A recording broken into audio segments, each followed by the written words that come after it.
Sylvain Chavanel, le vainqueur de l'an passé, est le chouchou du public. Il ne battra peut-être pas le record de victoires sur l'épreuve, mais il est déjà bien placé au classement de celui qui signe le plus d'autographes. Moi je suis là pour le classement général, donc bien sûr il ne faut pas que je prenne de cassure. Sur les deux premières étapes, même l'étape du matin de jeudi, et faire le meilleur chrono possible.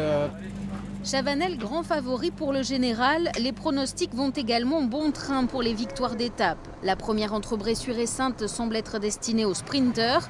Et pour passer une journée plutôt tranquille, leurs équipes, la Cofidis et la Sky, laissent filer une échappée dès le kilomètre 15.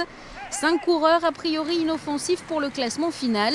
Parmi eux, Jérémy Levaux de Roubaix, Lille Métropole, 25 ans et 3e du dernier championnat de France sur route.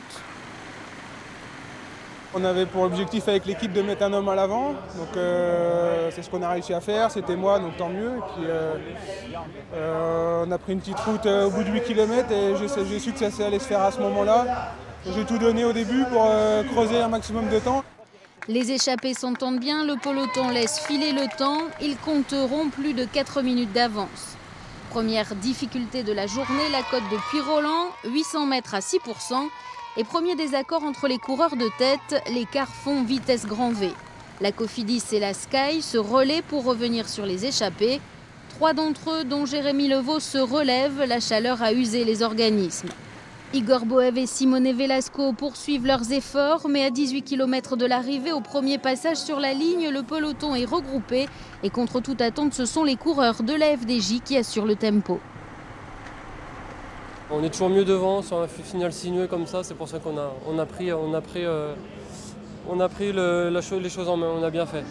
Impossible de sortir du peloton, le sprint entre les deux favoris, Nasser Bouhanni, l'un des meilleurs français, et Elia Viviani, l'italien champion olympique de l'Omnium, aura bien lieu. Et en ce moment, le transalpin est supérieur. Il s'adjuge la première étape. C'était un sprint assez long. J'ai vu Bouhanni, il était sur le point de me dépasser. J'ai eu de la chance. C'était vraiment un bon sprint pour moi.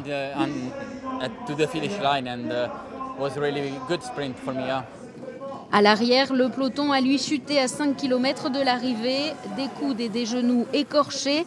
Mais tous les coureurs ont pu se relever. Tous devraient être au départ de la deuxième étape.